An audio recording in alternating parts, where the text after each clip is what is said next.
আপনি কিছু বুঝেন কিনা? হ্যাঁ, ধন্যবাদ আপনাকে।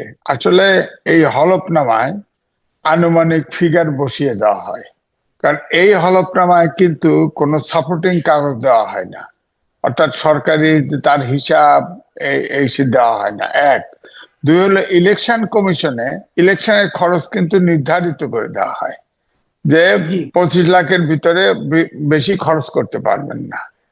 তাহলে যদি বেশি দেখায় তাহলে তো সে ধরা খাবে, তার নমিনেশন পেপার বাতিল হবে। আবার কম দিলে সে ইলেকশন করলো কেমন করে?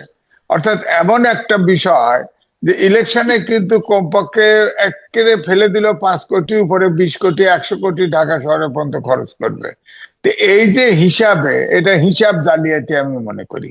সবগুলো বড় দলের নেতাদের খরচ বেশ কম আমার কাছে মনে হয়েছে, এবং ঢাকা শহরে অনেক জায়গায় খরচ হবে। আমি জানি একবার সালমান রহমান সাহেব আপনার ইলেকশন করেছিল মোহাম্মদপুর থেকে।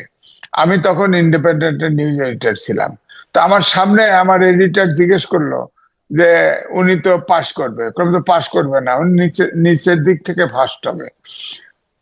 তারপরে দেখা গেল প্রতি ভোটার প্রতি ওনার খরচ হয়েছে 10 লক্ষ টাকা, কিন্তু ও নিচের দিক থেকে ফার্স্ট হয়েছে। তো সুতরাং কি পরিমাণ টাকা খরচ করেছিল? অঢেল টাকা খরচ করছে, কিন্তু হলফনামায় ঠিকই কম দিয়েছে, হয়তো 20, তখনকার সময় 20-25 লাখ টাকা দিছে। সুতরাং আমি এখানে কিন্তু দীর্ঘ করার পক্ষে। যারা আপনার নমিনেশন দিবে, এটা কমপক্ষে 2-3 মাস আগে একটা লিস্ট দুদকে সাবমিট করা দরকার, তার সততা পরীক্ষার জন্য। এবং তার হিসাব যেটা দিবে, এটা 3 মাস আগে সাবমিট করা দরকার। রাজনৈতিক দলগুলোতে চাওয়া দরকার যে তুমি কতজন নমিনেশন দিবা, তাদের নাম এবং ঠিকানা দাও। তারপরে দুদক এবং প্রয়োজনে আরো গোয়েন্দা সংস্থা লাগিয়ে তাদের সততা এবং হিসাব এগুলো সব যথাযথভাবে পরীক্ষা নিরীক্ষা করে তারপরে প্রার্থীটা দেওয়া দরকার। আমি মনে করি এখন দেশে কিন্তু দুর্নীতি একটা বড় সমস্যা। সুতরাং দুর্নীতি ধরার এটাও যে একটা সৎ লোককে নির্বাচনে ক্যান্ডিডেট করা। সুতরাং আমি মনে করি 3 মাস আগে দুদক বলেন, ডিজিডিএফ বলেন, এনএসআই বলেন, এসবি বলেন, সব ব্রাঞ্চ থেকে আপনার তদন্ত করে তার সততা যাচাই করা হবে।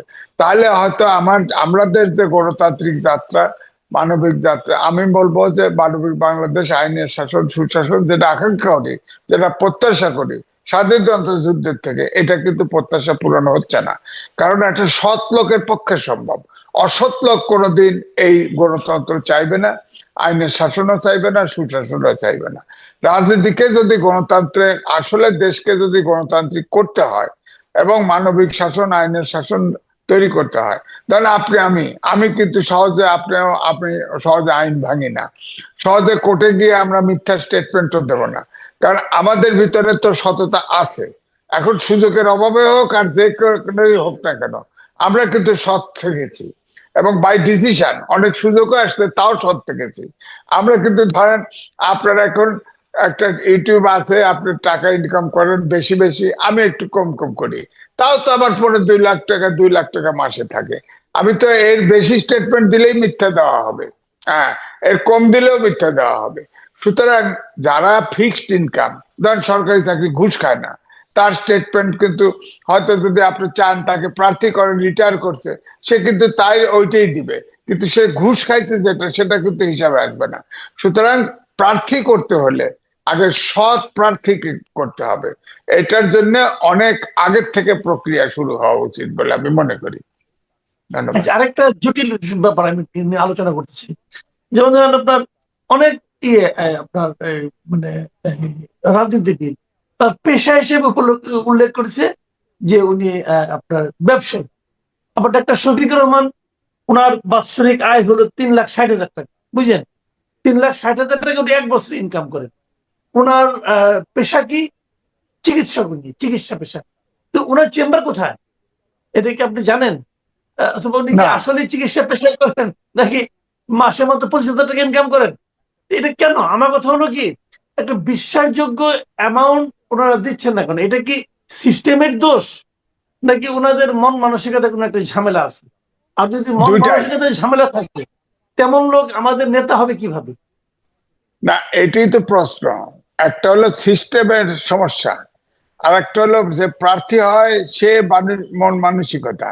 কারণ এই যে এখানে ডিসঅনেস্টি করলো হিসাব দেওয়ার ক্ষেত্রে, এটাতে তার কাছে আপনি কি করে গণতন্ত্র বা আমরা যে দেশে আশা করি তার পক্ষে সম্ভব? বড় দলের প্রধান, তারা তো হিসাব গোজামিল দিয়ে দিয়েছে। ইলেকশন কমিশন যেভাবে চেয়েছে ওইটার সাথে মিলায় একটা হিসাব দিয়ে দিয়েছে। এখন ধরেন এই যে ফ্যাসিস্ট আওয়ামী লীগ সরকারের সময় আপনি দেখবেন সব প্রার্থীর কি ছিল, মাছ চাষ ছিল। কারণ মাছ চাষ ট্যাক্স ফ্রি ছিল, সব মাছ ব্যবসায়ী এই হিসাব না, হিসাবে কোটি কোটি টাকার মালিক হয়েছে।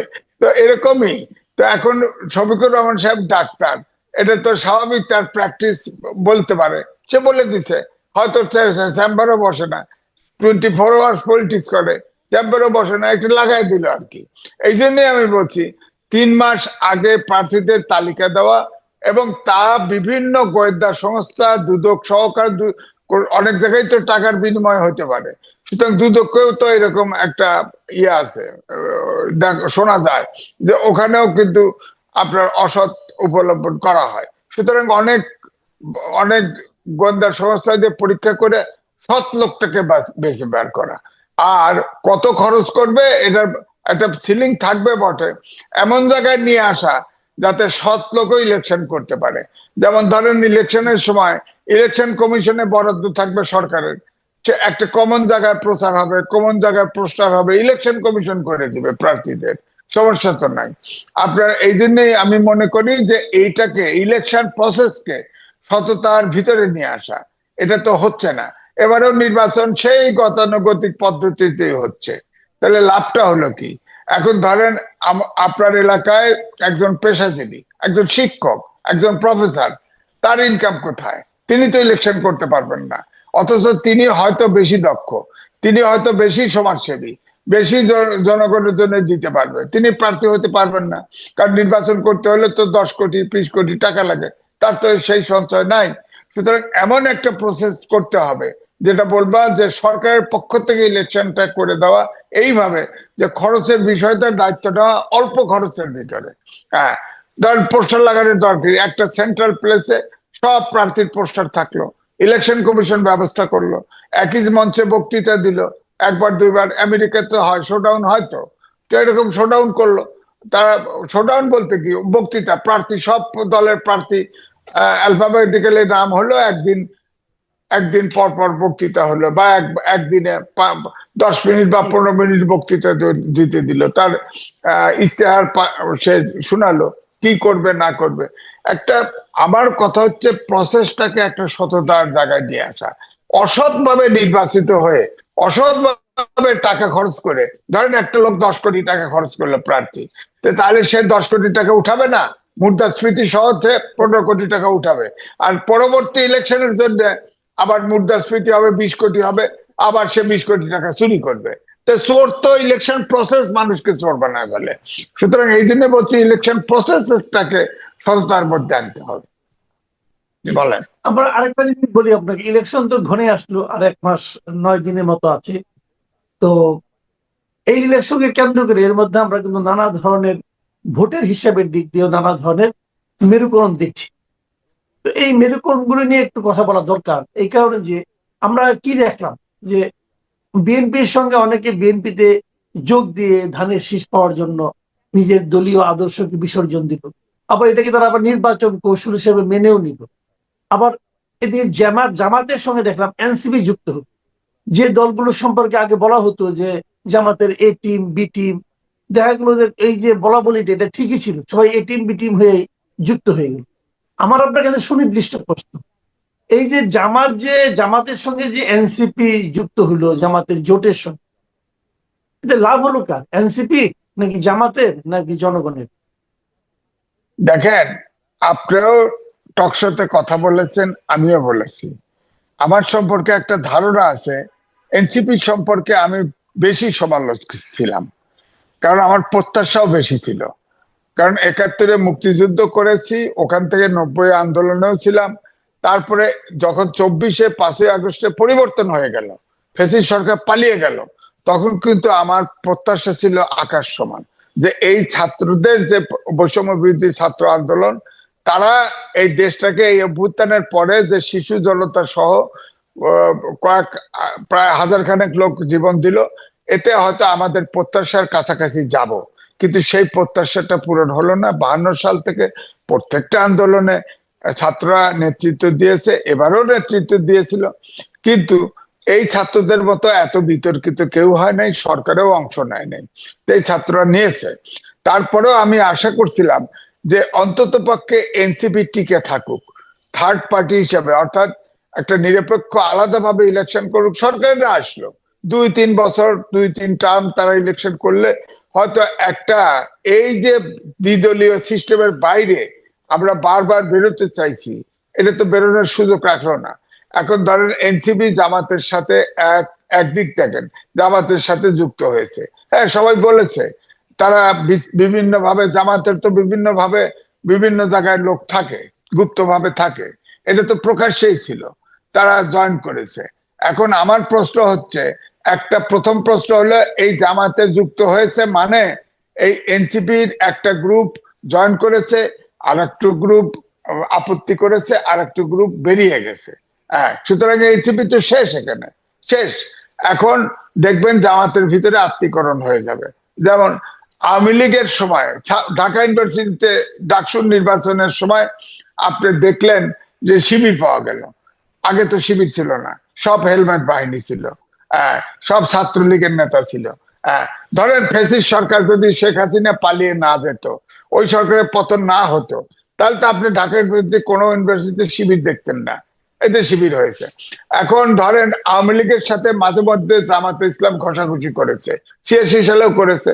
এখন দেখা যাচ্ছে যে আওয়ামী লীগের ভিতরে গুপ্ত জামাত আছে, বিএনপির সাথে তো দীর্ঘদিন একসাথে ছিল। এই বিএনপির তো ভিতরে অনেক, আপনার কমপক্ষে 10% গুপ্ত জামাত পাবেন, এবং এদেরকে বের করা খুব, স্ক্রিন আউট করা খুব কঠিন। এআই দিয়ে যদি সম্ভব হয় তাদের বের করা, কারণ বিএনপি একটা মধ্যপন্থী দল, তাদের রাজনীতি ঠিক রাখতে হলে জামাতকে, গুপ্ত জামাতকে স্ক্রিন আউট করতে হবে, নইলে তারা সঠিক পথে আসতে পারবে না। আমি তো আমাদের সাংবাদিকদের ভিতরে কয়েকজনকে জানি, তারা গুপ্ত জামাত জানি আমি, কিন্তু এটা আপনি, তারা আবার অতিমাত্রায় বিএনপি, যারা জামাত তারা কিন্তু অতিমাত্রায় বিএনপি, এবং এমন ভাবে ফ্ল্যাটারিং করে যে নেতৃত্ব তাদের বিশ্বাস করে। এবং যত আপনি খেয়াল করে দেখেন, এই যে বিভিন্ন জায়গায় বসে যাওয়া, এই যাওয়া, এগুলোর ভিতরে কিন্তু ওই গুপ্ত জামাতই বেশি।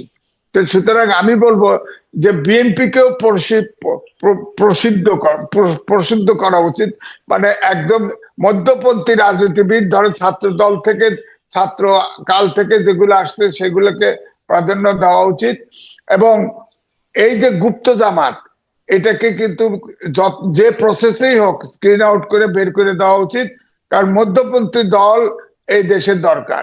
সুতরাং বিএনপি একটা মধ্যবর্তী, পরিশুদ্ধ মধ্যবর্তী দল হিসাবে গড়ে তুলতে একমাত্র আমার ধারণা জামাতের, গুপ্ত জামাত কমপক্ষে 10% আছে।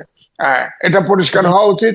আর আমি আরেকবার দুঃখ প্রকাশ করছি যে এনসিপি থাকলো না, এনসিপি এই ইলেকশন প্রসেসে মরণ ঘটে গেল। আরেকটা সমস্যা হলো, ধরেন এই যে জামাতের সাথে যারা ঐক্য করলো, এনসিপি আলাদা প্রতীক করবে, তারা বরাবর বলছে আমরা মধ্যপন্থার দল, তাহলে ইশতেহার তো দিবে ইসলামিক আন্দোলন বাংলাদেশে, এখনো কিন্তু সমঝোতা তাদের কমপ্লিট হয় নাই, বার্গেনিং আছে। এনসিপি হয়তো মেনে গেছে, 30টা সিট নিয়ে মেনে গেছে, কিন্তু অন্যদের আছে, ইশতেহার তো করতে হবে। ইশতেহারের সময় কিন্তু গন্ডগোল লেগে যাবে, কারণ এক একজনের এক এক আদর্শ, এটা একসাথে কি করবে? তাহলে তো আমরা দেখবো যদি একটা ইশতেহার হয়, করতে পারে, তাহলে ধরে নেব তারা সবাই আসলে গুপ্ত, সবাই জামাত, গুপ্ত। ইসলামিক আন্দোলন বাংলাদেশ তো জামাতকে মনেই করেছে এটা ইসলামিক দলই না, ইশতেহারটা কিভাবে করবে বলেন? এক। দুই হলো, ধরেন জামাতের নেতৃত্বে এই ঐক্যজোট ক্ষমতায় গেল, ক্ষমতাটা চালাবে কেমনে, সরকারটা চালাবে কেমনে? এক একজনের তো এক এক আদর্শ, কিভাবে চালাবে? সুতরাং এখানে ইলেকশন করলেই ওই জামাতের ঐক্যের যারা আছে 10 দল 9 দল, তাদের কিন্তু ঐক্য হয়ে গেছে বাইন্ডিং, এমনটি আশা করা যায় না। কিন্তু বিএনপির সাইডে যারা আছে, তারা আর কিছু বাম দল টল আছে, নিরপেক্ষ আছে, তারা কেউ কেউ জামাত বিএনপির সাথে প্রতীক নিয়ে বিএনপিতে যোগদান করে ফেলেছে, আর কেউ কেউ আপনার তাদের নিজস্ব প্রতীকে নির্বাচন করার জন্য প্রস্তুতি নিচ্ছে। যেমন মান্না ভাই কিন্তু আপনি জানেন কিনা তার স্ক্রিন বাতিল হয়ে গেছে, তার নমিনেশন বাতিল জি, হয়ে গেছে এরকম।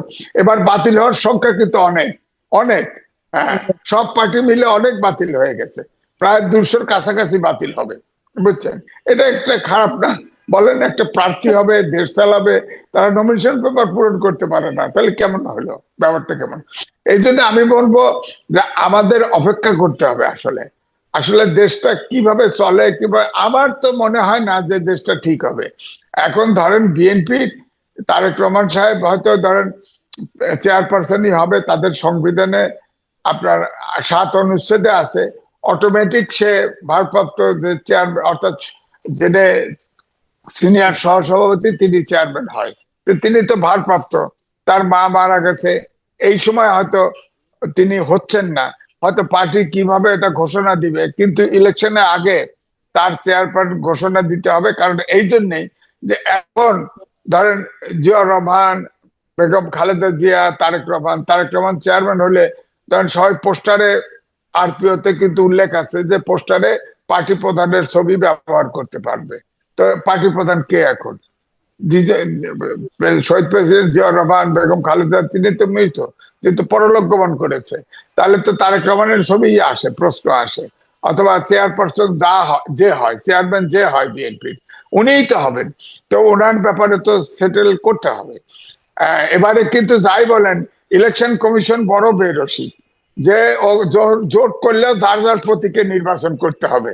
পার্টিগুলোকে, খুচরা পার্টিগুলোকে ফাঁসায় দিছে কিন্তু পুরা, বুঝছেন, পুরো ফাঁসায় দিছে।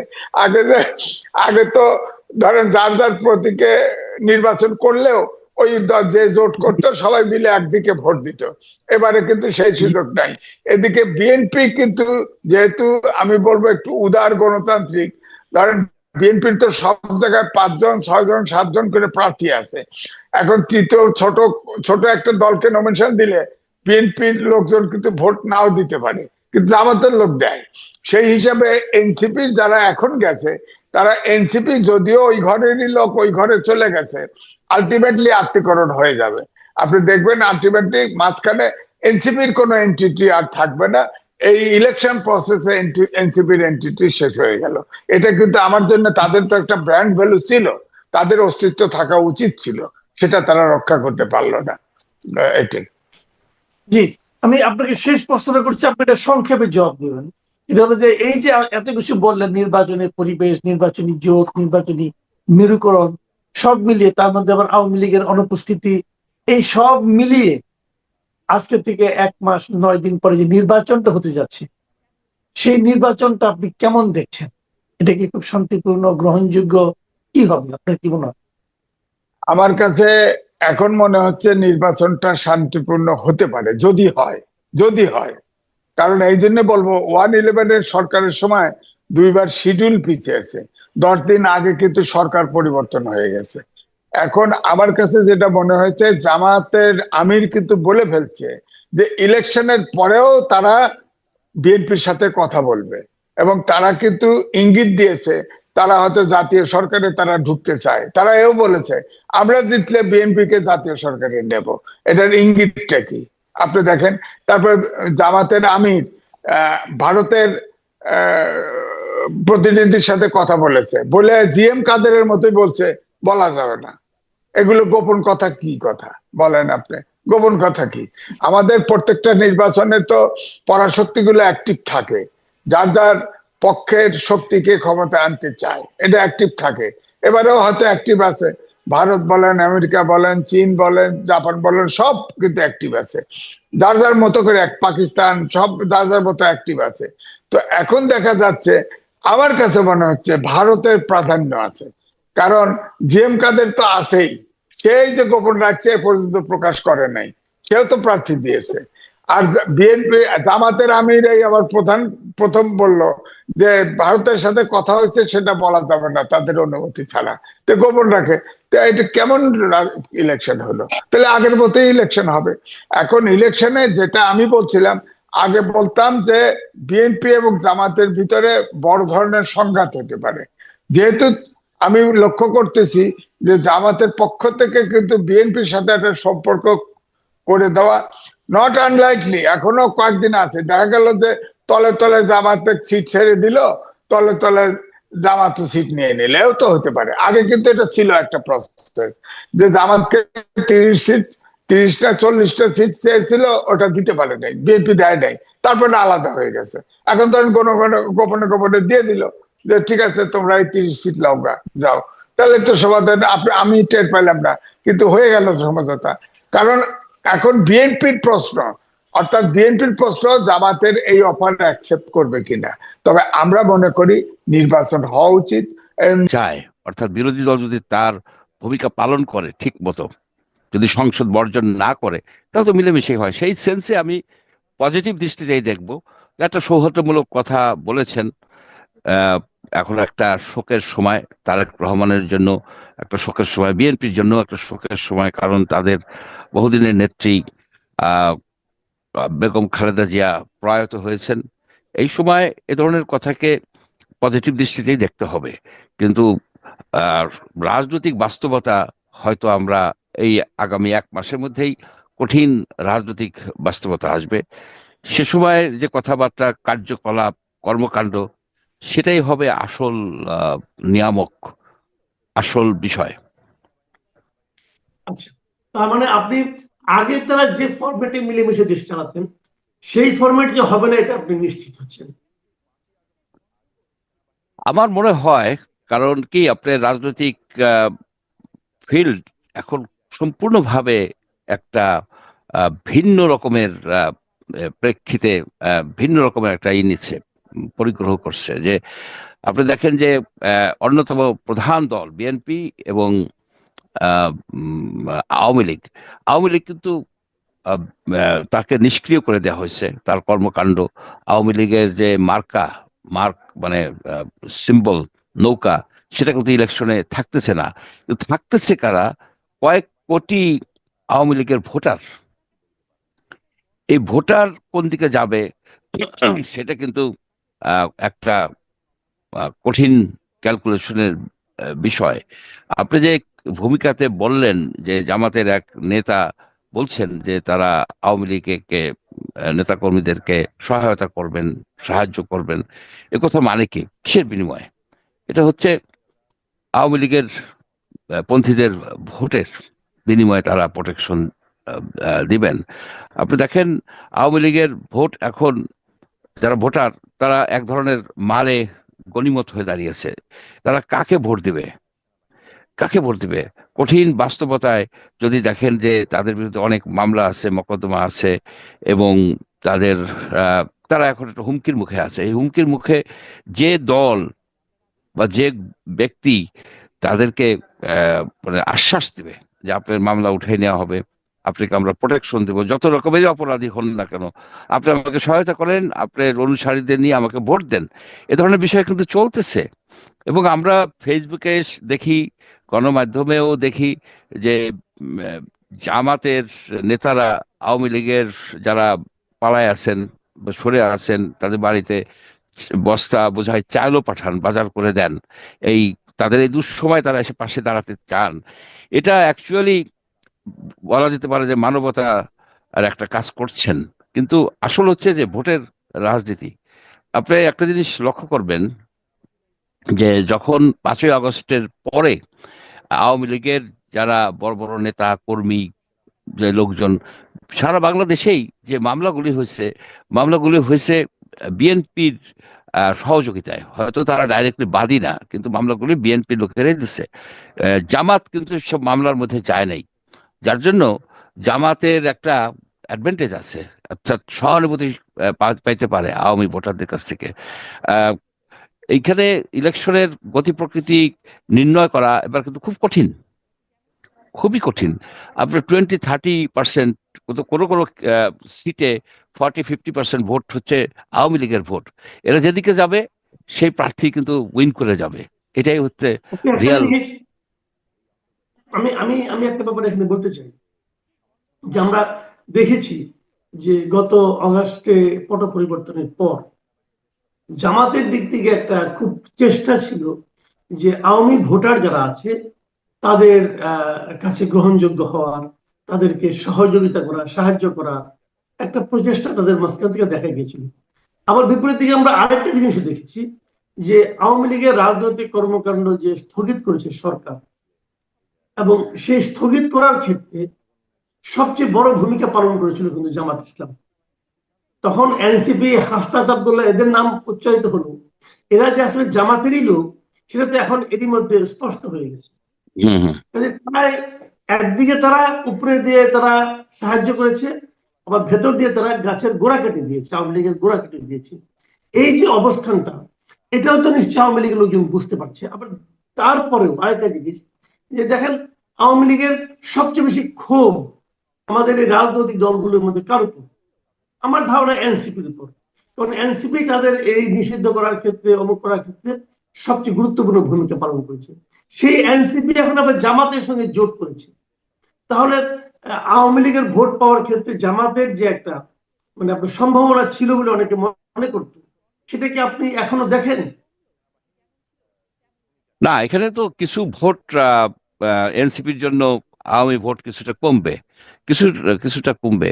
আর একটা বিষয় দেখেন, এই যে জামাত যে 30টা সিট দিয়ে দিল এনসিপি কে, আবার ইসলামী আন্দোলনকে 35টা সিট দিল, জামাতের অ্যাকচুয়াল সিট কয়টা? জামাতের সিট 18টা 20টা। এবার অনেক টেনে টুনে যদি ইসলামী আন্দোলন তার সাথে আসছে, তারপরে আপনার মামুনুল হকের হেফাজতে ইসলাম তার সাথে আসছে, এদেরও সারা দেশব্যাপী 4-5%, কোনো জায়গায় 7% ভোট আছে। কিছু কিছু ক্ষেত্রে তারা জামাতকে ভোট দিয়ে আপনার থ্রেশহোল্ড অর্থাৎ মেজরিটি হিসেবে উইন করতে পারে। এতে 25টার বেশি সিট হবে না। এই যে আপনার কিছু কিছু ক্ষেত্রে আপনার জামাত এনসিপি কে ছেড়ে দিছে 30টা, না? আপনি ধরুন যেখানে জামাতের ভোট আছে 5%, এনসিপির ভোট আছে 1%, 6%, এরা তো বিএনপির ক্যান্ডিডেট বা বিএনপির আপনার বিদ্রোহী ক্যান্ডিডেট, এদের ধারে কাছেও কিন্তু আসতে পারবে না। এ হলো রিয়েলিটি। জামাতের, আমি বলি, জামাত মঙ্গল গ্রহে প্লট বিক্রি করতেছেন। সেখানে যান, আমি তো বিক্রি করে দিলাম আপনাকে, ওই ওই সিটে যেয়ে দাঁড়াও, ওইখানে দাঁড়াও, ওইখানে দাঁড়াও, কিন্তু তাদের তো ভোট নাই। আসল কথা হচ্ছে ভোট থাকতে হবে। জামাতের ভোট আপনি দেখেন, 91-এ ছিল 16%, 2001-এ ছিল 8%, 2001-এ ছিল 8%, 2008-এ এসে তারা 3টে পাইছে, সিট পাইছে। জামাত যেভাবে আপনার একটা পেপার টাইগার হিসেবে আবির্ভূত হয়েছে যে তারা সরকার গঠন করে ফেলবে, এই ধরনের কথা আমার কাছে সঠিক বলে মনে হয় না। আপনার অনেক জায়গায় খোঁজ নেন যে দেখবেন যে জামাতের সেখানে কমিটি আছে, সামান্য কিছু লোক আছে। এইখানে এনসিপি তো একটা মারাত্মক ভুল করছে। এনসিপি জামাতের সাথে যে তারা যে কাজটা করছে, তারা একটা যুদ্ধাপরাধীর দল, যে দলটা বাংলাদেশের স্বাধীনতার বিরুদ্ধে অ্যাক্টিভলি কাজ করছে, এবং সেইখানে তারা বলে যে তারা ছিল না, তারা মানে সেই সময় অনেকে ছোট ছিল, এই ছিল সেই ছিল, কিন্তু সেই দলটা তো যুদ্ধাপরাধীর দল। তারা তো অ্যাক্টিভলি পাকিস্তানি হানাদার বাহিনীকে সহায়তা করছে, তাদের আলবদর বাহিনী করছে। তারপরে তারা রাজাকার হয়েছে, পিস কমিটির মধ্যেও ছিল, মুসলিম লীগও ছিল। এখানে শুধু যে একমাত্র জামাতে ইসলামী ছিল তা তো না, অনেক জায়গায় মুসলিম লীগ ছিল, নেজামে ইসলামী ছিল, বিহারিরা ছিল। সেরকম একটা দলের সাথে এনসিপি, যেটা এক সময় ধরা হইতো যে বাংলাদেশের এই আগস্ট মাসে আমরা মনে করতাম গণমানুষের যে আকাঙ্ক্ষা, ডিক্টেটরকে, শেখ হাসিনাকে উৎখাত করে একটা গণতান্ত্রিক রাষ্ট্র, একটা সেকুলার রাষ্ট্র যেখানে সবার সমান অধিকার আছে, তারা সেইটাই কাজ করবে। কিন্তু তারা পলিটিক্যাল পার্টিগুলো কখনো বিএনপির দিকে যায়, কখনো জামাতে, শেষ পর্যন্ত জামাতে গেল। এখন লোকে তো বলে যে তারা জামাত ছিল, তারা অরিজিনালি শিবির শিবির ছিল, ঝাঁকের কই ঝাঁকে মিশে গেছে। এটা কিন্তু এনসিপির জন্য একটা অশনি সংকেত। অ্যাকচুয়ালি তাদের অস্তিত্ব বিলীন হয়ে গেছে। যারা এই মানে এই সেকুলার ধারণায়, এই যে আপনার মৌলবাদী ধারণার বাইরে ছিল, সেই সব মেম্বাররা, সেন্ট্রাল মেম্বাররা এনসিপির, তারা কিন্তু একে একে বের হয়ে আসছেন, কেউ স্টেটমেন্ট দিচ্ছেন, ধীরে ধীরে বেরিয়ে আসছেন। তারা হয়তো একসময় একটা দল করবেন বা নাও করতে পারেন, কিন্তু তারা এটা থেকে ডিস অ্যাসোসিয়েট করে ফেলছেন। এটাই হচ্ছে রিয়ালিটি। তার মানে আপনি এনসিপির তেমন কোনো সম্ভাবনাময় রাজনৈতিক ভবিষ্যৎ দেখেন না? না, আমি দেখি তো নাই, এটা মনে করি যে এটা বিলোপ হয়ে গেছে বাংলাদেশের রাজনীতিতে।